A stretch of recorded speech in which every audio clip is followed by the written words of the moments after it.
Rebonjour mesdames et messieurs, bonjour à celles et ceux qui n'étaient pas là lors de la première conférence de ce matin.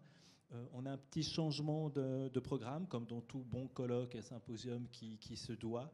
Donc Madame Faller n'est pas encore arrivée, donc nous allons commencer avec Monsieur Tim Mellon, qui est co-coordinateur de la formation graphiste CFC MP et enseignant graphiste CFC MP à l'école de design et haute école d'art du Valais, l'EDA, qui nous a rejoint aujourd'hui pour nous parler du cas spécifique de l'école du Valais. Donc on va commencer par le Valais pour ensuite passer au canton de Vaud, ensuite à Genève, puis partir chez nos amis balois et lucernois.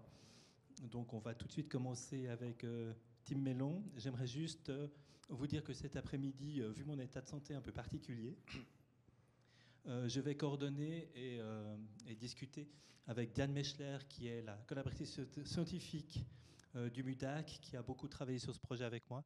Donc on va discuter et poser les questions tous les deux à nos invités de cet après-midi. Donc voilà, merci à vous et nous commençons tout de suite.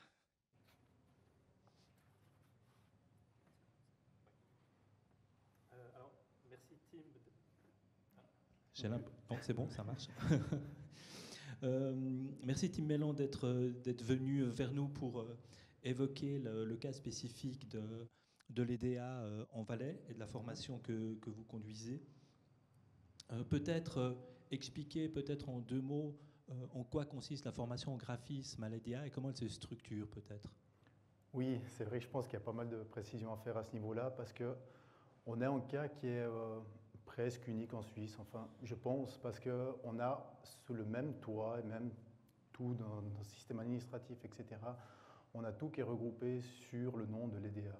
On a autant du tertiaire avec les bachelors et des masters en art visuel et en même temps de la formation en secondaire 2 qui a du graphisme, des formations propédeutiques, des maturités spécialisées, des maturités en post-CFC et prochainement aussi l'interactive media designer aussi au niveau CFC. Donc c'est un cas assez particulier parce qu'on cohabite finalement en fait les deux types de formation. Sous ce même toit, on a autant des élèves qui viennent de sortir de l'école, qui ont à peine 15 ans, 16 ans, et puis après des gens qui ont 24, 25, 30 ans, qui commencent en bachelor ou en master même en art visuel. Ça crée une cohabitation assez intéressante et puis qui permet d'avoir beaucoup de pôles différents aussi là-dedans. Et puis voilà en quoi en fait consiste cette particularité. Après, même au niveau des dénominations, il y a quelque chose qui est aussi particulier parce que en tertiaire, on appelle beaucoup des responsables filières, etc. Nous, on a bien sûr les responsables filières au niveau du bachelor et du master en art visuel, mais après, on a des responsables filières qui englobent en fait tout le secondaire 2. Donc, se dire, moi, mon poste de coordinateur reflète environ le poste de doyen, finalement, fait dans une école normale, disons ça comme ça, d'art appliqué, où il y a uniquement des CFC, en fait, à l'intérieur. Donc voilà un peu où on se situe. Par rapport au pôle, justement, après des apprentis qu'on a, nous, dedans, nous, on a 2 classes par année, ce qui représente environ entre 115 et 120 élèves, on va dire, au total. C'est une formation de 4 ans, il y a une maturité professionnelle qui est intégrée à la formation, qui est obligatoire. Donc à la fin, ils débouchent justement sur ce double diplôme qui vont d'une part, justement, d'un côté le CFC, puis de l'autre côté après la maturité professionnelle, qui vont aussi leur permettre après d'accéder à toutes les autres écoles suite à leur formation. Par rapport à ça d'ailleurs, nous on estime, on a fait une étude dernièrement justement comme quoi il y a plus d'un tiers justement de ces jeunes qui, une fois qu'ils sortent de l'école, en fait, accèdent dans toutes ces formations au niveau tertiaire, que ça soit proche ou plus ou moins proche, mais il y en a beaucoup qui partent en communication visuelle, d'autres en interactive media designer, en bachelor, d'autres même, ça peut être de l'architecture, ça peut être, on en a beaucoup qui sont un peu dans toutes les autres écoles suisses, en fait, ça soit à Zurich, à l'ECAL, à La Haide, à Lucerne, à Berne, on couvre un peu après tout ce panel ici, en fait, une fois qu'ils sortent de l'école. L'autre tiers, après, ils commencent à pratiquer directement en fait, la branche, le métier de graphisme.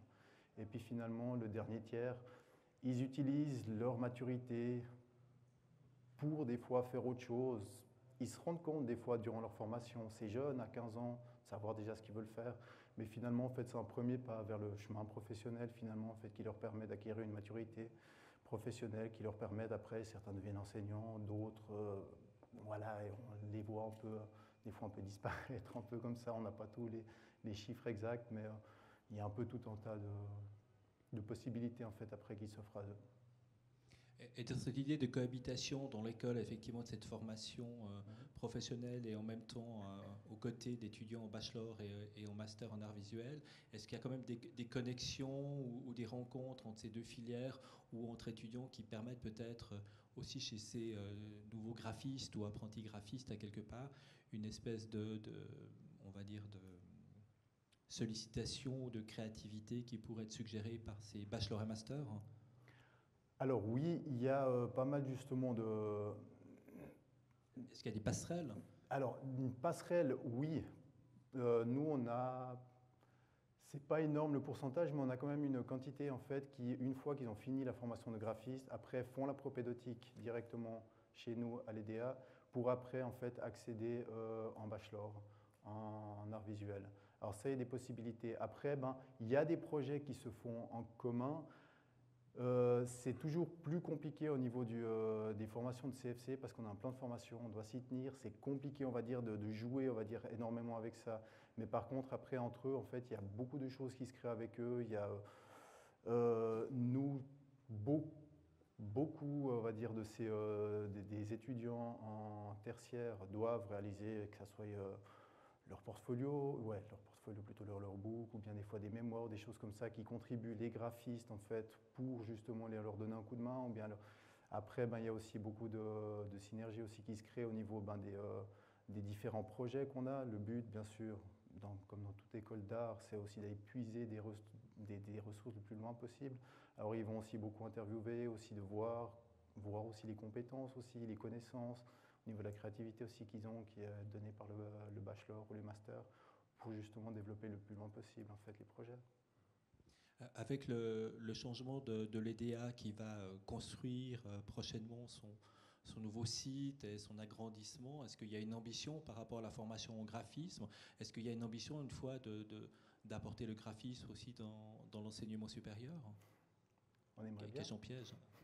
Question piège, oui et non. Non, on aimerait bien. On aimerait beaucoup amener le design, on va dire, dans le tertiaire. On ne parle pas forcément du graphisme, mais plutôt la filière design.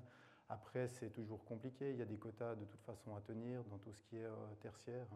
Et pour l'instant, on n'arrive pas à libérer des places au niveau du design dans le tertiaire en Valais.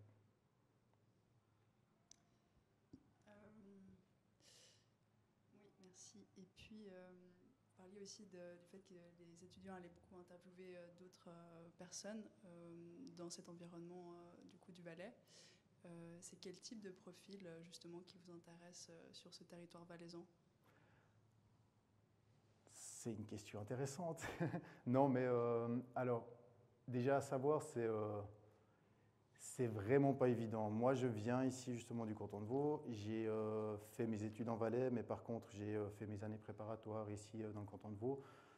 On est beaucoup plus préparé que dans le territoire valaisan, on va dire, par rapport à tout ce qui est culture visuelle. On a des plus grandes villes, on vit tous les jours avec des affiches au quotidien, des logos. On est inondé, on va dire, d'éléments visuels. En Valais, c'est différent.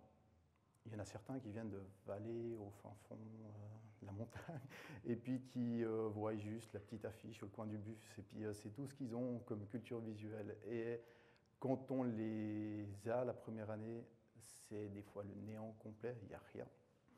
Et puis, donc, nous, ce qu'on cherche la plupart du temps, c'est beaucoup de curiosité.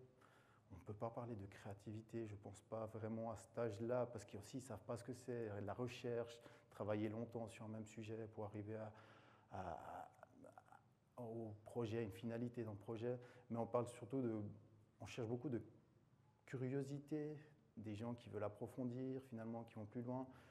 C'est aussi difficile, les associations professionnelles, non pas les associations professionnelles, les orientateurs professionnels, des fois, ils n'ont pas forcément toujours les compétences aussi pour guider aussi les jeunes chez nous, parce que la plupart du temps, ils disent « Ah, ben, tu sais bien dessiner, alors va voir là-bas ».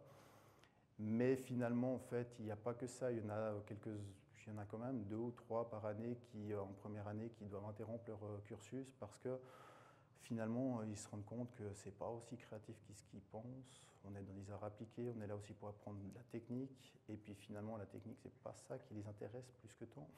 Alors finalement, on se retrouve en fait à perdre 2 ou 3 de ces élèves directement en première année parce qu'ils ont été mal orientés ou alors finalement, on leur a dit allez-y là-bas, c'est créatif, c'est bien, c'est super, mais c'est pas toujours le cas. Il y a toute la rigueur derrière finalement en fait, que demande dans tous les métiers des arts appliqués, toute la technique en fait qu'il y a derrière, le fait aussi de...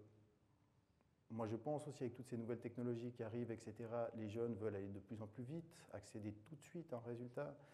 Et puis si on veut aller vraiment au fond des choses et faire comme il faut, ça demande du temps. Et puis des fois c'est compliqué. Ils ont envie de faire une affiche. Voilà, c'est fait. Le premier jet est tout de suite la solution qui pour eux leur convienne, mais finalement en fait c'est pas évident. Et puis donc moi je pense que beaucoup on cherche des gens qui sont vraiment très curieux, qui ont en fait la passion on va dire aussi du métier, qui ont envie de creuser, qui ont envie d'aller le plus loin possible en fait dans les projets.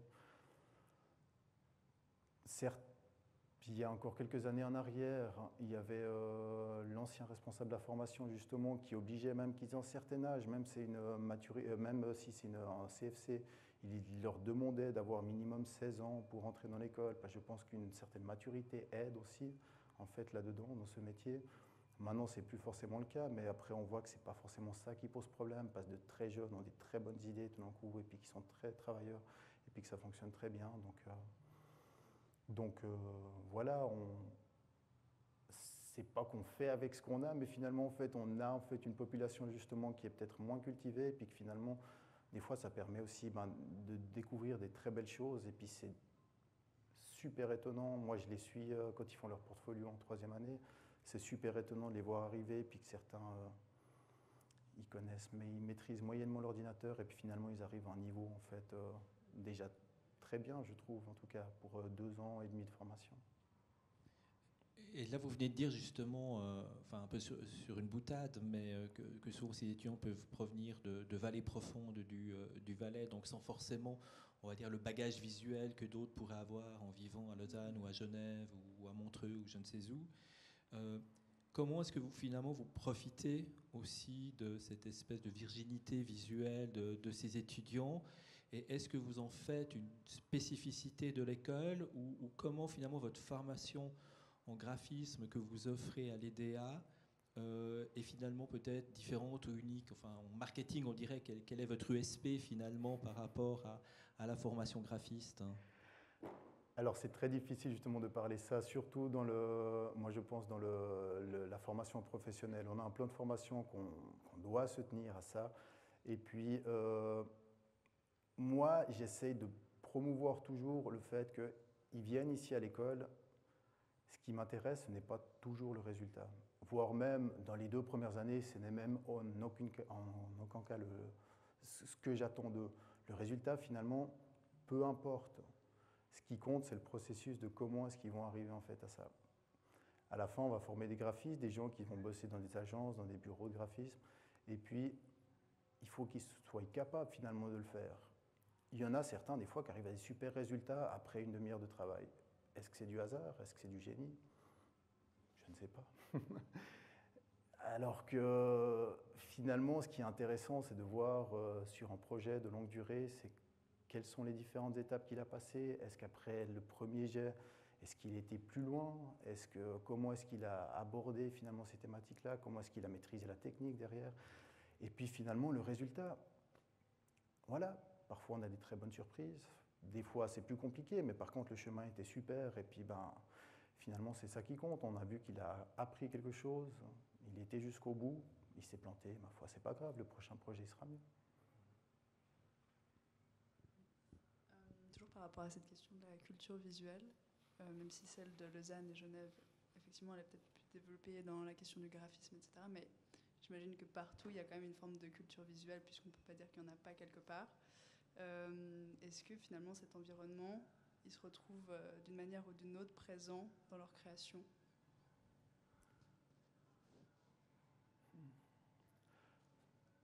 Moi, je pense que oui. Alors après, je pense que la plupart d'entre eux aussi n'ont pas forcément, ils ne savent pas où ils vont mettre les pieds. On leur dit d'ailleurs le premier jour, on dit mais vous pensez tous savoir ce que c'est le graphisme? Je pense que vous ne savez pas encore vraiment, et puis on en reparlera dans une année. Je pense que c'est un peu la manière la plus intéressante d'aborder la chose, parce que leur culture visuelle, eux, dès qu'on parle de graphisme, ils voient ces petits dépliants, ou bien des petits flyers, ou des affiches qu'ils ont vues. En général, elles sont de très mauvais goût, et puis on leur demande de faire une affiche, et puis ces affiches reflètent directement ça. Et puis c'est à partir de là, justement, on a creusé en fait en disant, mais éloignez-vous de toute la culture visuelle que vous avez eue jusqu'à maintenant, et puis faites confiance plutôt à votre bagage. Hein. Parce que une culture visuelle, des inspirations, des choses comme ça, ce n'est pas ça qui va conduire finalement, en fait, il n'y a pas que ça qui va conduire finalement à un bon projet, à un bon résultat. Il y a aussi à quel point est-ce qu'on va aller au fond des choses. À quel point est-ce qu'on arrive à creuser finalement en fait, une idée, à quel point on va réussir à gagner en abstraction aussi dans cette idée, à quel point on arrive toujours dans les premiers degrés. Si finalement on discute avec eux, ils ont, je pense que ce n'est pas le fait d'un manque de culture visuelle aussi, mais c'est le fait qu'ils sont jeunes et puis pour eux, on leur dit faire une affiche sur une thématique, ils vont directement arriver dans le premier degré et puis ils vont dire voilà ce que j'ai l'habitude de faire. Il n'y a pas que la culture visuelle, moi je pense, il y a aussi il y a tous ces éléments de la jeunesse, la naïveté finalement de la jeunesse, finalement, qui font en sorte qu'ils refont ce qu'ils ont l'habitude de voir. Mais après, ce qui devient intéressant, c'est quand on commence à toucher à leurs passions, à leurs envies, et puis là, on arrive donc à grappiller un peu plus loin en disant, mais finalement, ce petit bout de chemin qui va t'amener un autre, un autre, un autre, un autre, et puis finalement, on arrive à un résultat complètement autre, et c'est ça qui devient intéressant. Et justement, avec ce constat, est-ce que du coup, la pédagogie que vous mettez en place par rapport à l'enseignement du design graphique évolue en fonction de vos constats par rapport justement à ce public estudiantin que vous avez? Est-ce que du coup, la pédagogie que vous mettez en place s'adapte à ce public? Alors, on a la chance déjà d'être une toute petite école. On est au total avec les étudiants plus les apprentis qu'on a là, on est à environ 240. Hein. Ce qui fait qu'on a en fait, on appelle ça une petite famille finalement en fait. On est là et puis on arrive très facilement à tous se côtoyer puis avoir beaucoup de proximité aussi des fois avec les apprentis, ce qui fait que ça aide. Après, actuellement, on est en train de tester une toute nouvelle manière, une toute nouvelle pédagogie finalement en fait qu'on est. Jusqu'à maintenant, on était assez classique par rapport un peu comme dans toutes les écoles d'art appliqué ici en Suisse, c'est qu'on fonctionnait par cours. Hein. Donc c'était le lundi matin, il y a ça, lundi après-midi, etc. Et puis tous les jours, il y avait un projet différent, ce qui rendait en fait assez compliqué. Et puis même le suivi des projets était assez compliqué parce que on les voyait une fois, une matinée, puis après on ne le voyait plus pendant une semaine, les élèves avaient le temps d'oublier, ça devenait compliqué. Actuellement, en fait, on a effacé tous ces cours et puis on procède plus que par projet. Donc ça veut dire qu'on a un peu décomposé toutes les compétences, hein, les objectifs qu'on nous demande dans le plan de formation, et puis on les place en fait par projet. Et puis des fois, il y a des projets qui durent 1 ou 2 semaines, des fois des projets qui durent 3 semaines. Plus on va loin dans la formation, plus les projets sont complexes, et puis plus en fait on a des projets qui ont de plus longue durée, de 5 à 6 semaines de temps en temps, et puis ça leur permet de travailler, ils ont 1 journée et demie de maturité, et puis les 3 jours et demi autres dans la semaine, ils travaillent uniquement sur le projet demandé, et avec des compétences bien ciblées justement qu'on met en avant. Ça fait depuis le début de cette année qu'on expérimente ça. Alors c'est compliqué à mettre en place et puis c'est compliqué à coordonner tout ça aussi avec les autres enseignants, mais finalement en fait on arrive à un résultat qui est très satisfaisant. En tout cas tous nos apprentis ils sont très contents de ce nouveau changement. Ça leur permet vraiment d'approfondir un sujet jusqu'au bout, de ne pas naviguer finalement d'une thématique à l'autre, d'un jour à l'autre, ou voire même 2, 3 thématiques durant la journée. Et puis les résultats aussi donc, sont plus intéressants. Et ce qui est aussi intéressant là-dedans, c'est qu'on voit qu'on peut aller beaucoup plus vite et puis aller beaucoup plus loin que ce qu'on faisait en fait précédemment. Ils n'ont plus besoin de se reconnecter au projet à chaque semaine ou à chaque début de cours. Ils peuvent directement en fait, aller dans la continuité. Ce qui est intéressant aussi, c'est d'avoir aussi d'autres points de vue après, parce qu'il n'y a pas toujours le même enseignant qui va suivre le même projet. C'est plusieurs enseignants, des fois il y en a 4 ou 5 qui suivent le même projet. Il y a des points de vue différents aussi de l'enseignant. Parfois ils sont un peu perdus, parce que des fois on dit ça, l'autre dit autre chose. Mais par contre, on se concerte suffisamment et puis on est tous suffisamment soudés, on va dire, pour guider l'élève et puis aller en fait quelque chose de cohérent. Donc cette nouvelle pédagogie qu'on a mis en place, nous, c'est quelque chose que, en tout cas, on est très content de ce petit bout de chemin qu'on a parcouru jusqu'à maintenant. Et puis on se réjouit de découvrir en fait ce que ça va devenir. Merci. Et puis, vous disiez que certains projets prenaient du coup plus d'ampleur, vu qu'on est dans l'espace des archives design roman. Est-ce qu'il y a une volonté de l'école de préserver certains de ces travaux? Et si oui, lesquels? Pourquoi? Alors, par rapport au fait justement de préserver, par rapport déjà en fait à la vision aussi dans l'économie ou bien plutôt dans l'espace public, nous on a quand même tout au long de l'année en fait des projets qu'on considère comme c'est des projets externes, c'est aussi des mandats en fait qu'on nous donne dans le privé et puis qu'après on les réalise à l'école. Ça permet déjà aussi à nos apprentis d'avoir un premier pas dans le monde professionnel avec un client, des réelles contraintes, etc. Pas que ça soit uniquement des projets fictifs. Après, bien sûr, on demande à ces clients d'avoir une liberté totale dans les projets, ce qui rend très intéressant finalement en fait, le projet, parce que puis des fois ça sort un peu aussi des mœurs, aussi de ce qu'on a l'habitude de voir aussi par rapport à certains projets, ou bien même certains de ces clients sont assez étonnés aussi de voir le résultat que ça peut prendre. Hein. C'est toujours assez intéressant.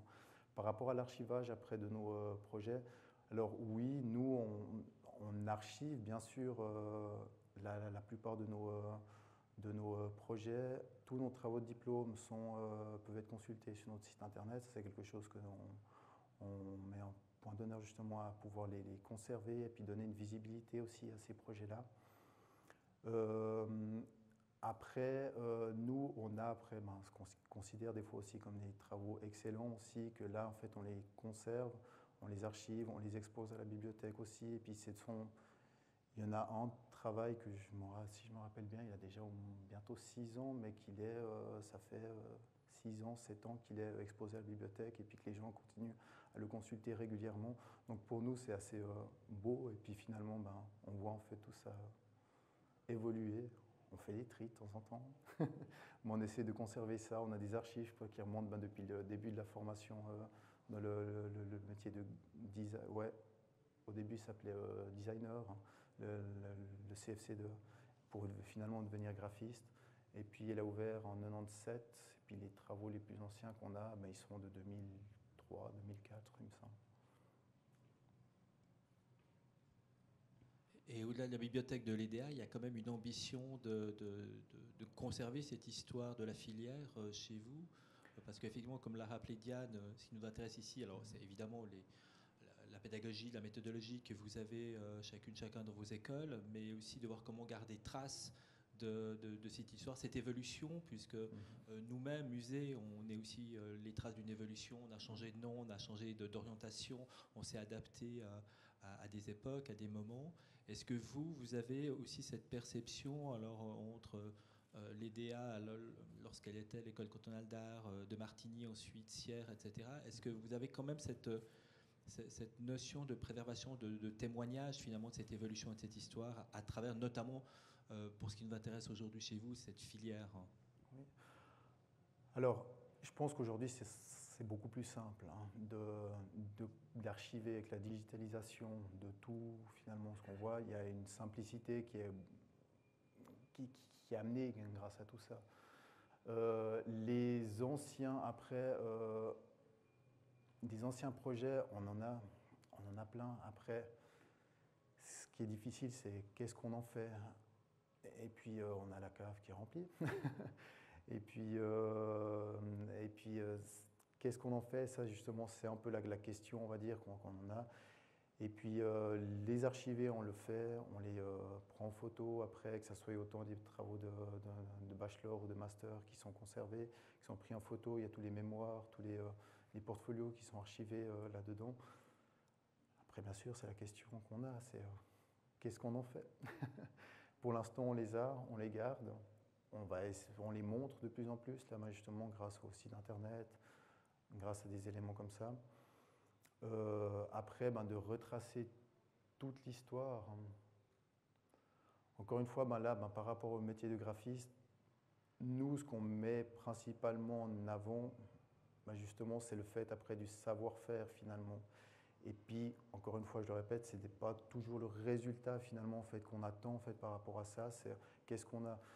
En 4e année, ils partent pour 6 mois de stage. Pour moi, une des remarques que j'ai le plus de plaisir finalement en fait, à recevoir de ça, c'est quand il y a un patron qui m'appelle en disant pas le portfolio de votre élève est super, c'est plutôt de dire votre apprenti, en fait, il a fourni un super travail et puis on voit que techniquement parlant, ou bien alors au niveau de la justesse de ce qu'il est en train de faire est quelque chose de bien.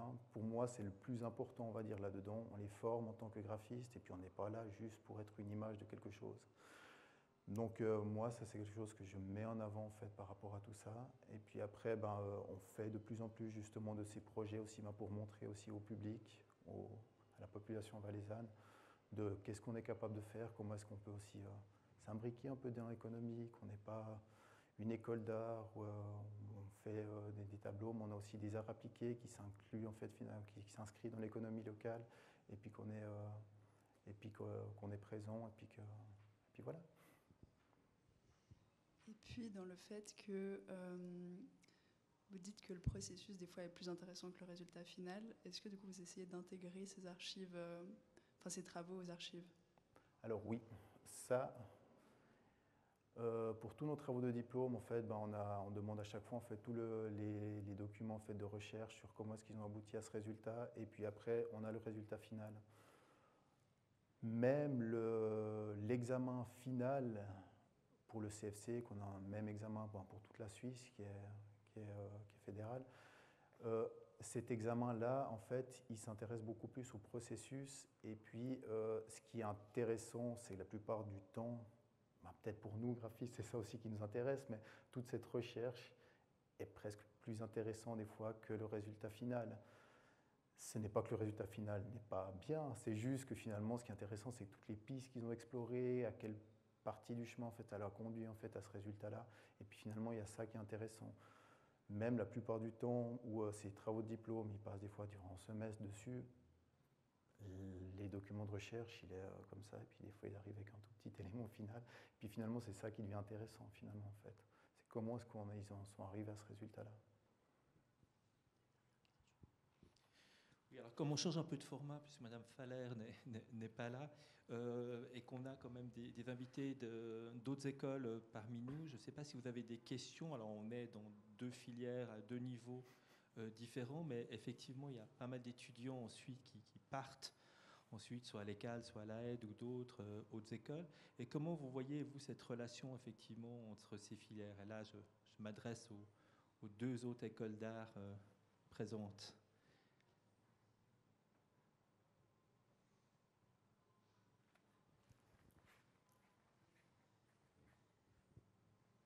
Bonjour. Je n'ai pas de questions particulières, mais par contre, un point que je peux souligner, c'est en fait les étudiants qui font des formations en CFC, notamment à Sierre, sont des très très bons clients pour la continuité chez nous, pour le bachelor. Ce qui est intéressant aussi, c'est qu'ils n'ont pas besoin de passer par la case propédeutique, parce qu'ils ont un niveau qui est... Alors c'est des formations qui sont très appliquées, donc ils doivent parfois légèrement désapprendre un peu la méthodologie appliquée qu'ils ont appris, parce que c'est des professionnels. Mais par contre, nous, on a besoin aujourd'hui pour remplir les bachelors aussi de clients et avoir un niveau dès le départ qui est efficace, des formations professionnelles CFC et notamment le graphisme pour la communication visuelle. Voilà.